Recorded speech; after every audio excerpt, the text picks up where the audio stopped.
For more on the situation in Gaza and the occupied West Bank, we're joined in studio by Huda Abuarqoub. I hope I'm pronouncing that correctly, Huda, independent policy and peace strategist, former regional director also of the Alliance for Middle East Peace. Thanks so much for being with us on the programme. We heard there devastation in Gaza, aid trucks once again being allowed to enter, but with so many people, Huda, in so much terrible need, where do they even begin? I think we will need years to come in order to recover only on the physical part, and let alone the emotional part and the trauma. But at this moment, I can't do anything other than just being relieved for the fact that at least the Gazans, the Palestinians in Gaza have time to breathe, have time to bury their loved ones, and have time to mourn, and have some sort of dignified access to food. But this is not going to solve the problem. And I think this is the time for us to bring together all the energies in the world that could save more and more people in Gaza. And what do you think needs to be prioritised before we even talk about getting into the second phase of this ceasefire deal? I think we need to provide a horizon for a sustainable peace that is guaranteed by the region and the interlocutors in the world. I think we need to refrain from having the space open only for the Americans. With all the respect that I have for the Americans being part of it, I don't think they have enough guarantee in order to make it hold or go to a place where it provides peace and security for all. And after a genocide where people lost their lives, I think the least we can expect is a sustainable peace plan that is guaranteed by the region and the Europe. The Europeans are working closely with the regional interlocutors, and I think that's important. But the most important regional interlocutor is the Palestinians themselves. We are not going to let it happen this time overlooking us. We will have to have a say over everything that has to do with Palestine. And are you and people in, the Palestinian territories actually hopeful that this deal is going to last, that this ceasefire isn't going to be, violated, or that it won't break down over the next few days, the next few weeks? There are spoilers all the time to any deal in the world, and I think the only guarantee is to provide that horizon of a political solution. But we are hopeful because we cannot have any other option. We tried all kinds of options to achieve our national rights.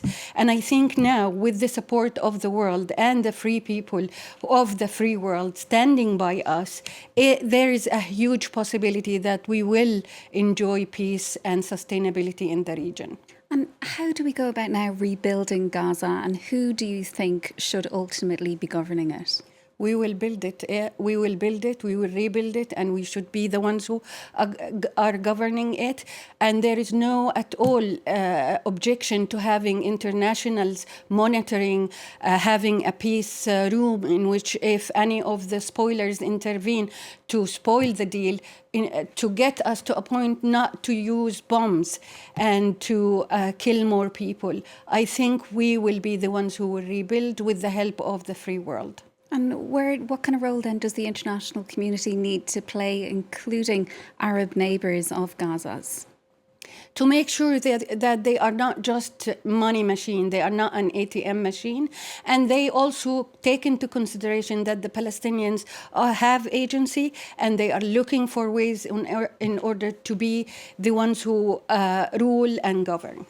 And are you concerned at all that perhaps Donald Trump, he's invested right now, we've seen saw him on his whirlwind tour of Egypt, also of Israel. Are you concerned, though, that he's not going to be there in terms of making a long-term commitment to the future of Gaza and also the West Bank? I have to be honest with you and say I don't trust that he is going to continue doing that unless there is enough pressure from the world for him to continue doing that. The only party that I don't trust is the Israeli government, and we need someone who can use the leverage against this fascist government in order to respond. And I would also think that the Israelis should be the other guarantee. They are going to cast a ballot, they are going to go to the elections, and the question they will have to answer whether they want to live in a region that has sustainable peace and justice for all, security for all, or they want to continue being part of a colonial project that completely failed in history and will fail in the future. And Huda, are you concerned that Israel, just a few days into this ceasefire, is already accusing Hamas of violating the deal? Of course I'm concerned, because this man has political ambitions and he's already in campaigning mode. And I think he will use even the blood of the Jewish people in order to stay in power.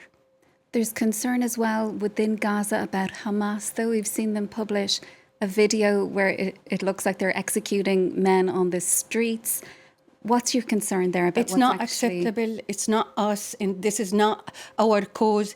And the Palestinian blood is forbidden to be on the hands of other Palestinians. I don't know why Hamas is doing this, but I've always thought that they are smarter than losing the Palestinian street. Does it suggest, though, I know we're at a very early stage of this ceasefire deal, a certain unwillingness to disarm? We've seen Donald Trump come in again, warning that if the militant group doesn't disarm, they'll be forced to do so. To their defense, they already said they will disarm and they will not have anything to do with governing Gaza.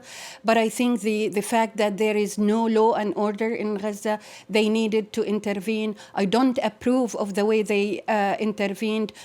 The majority of the Palestinians don't approve it. I think they will have to find a way in order to regain trust in the Palestinian street.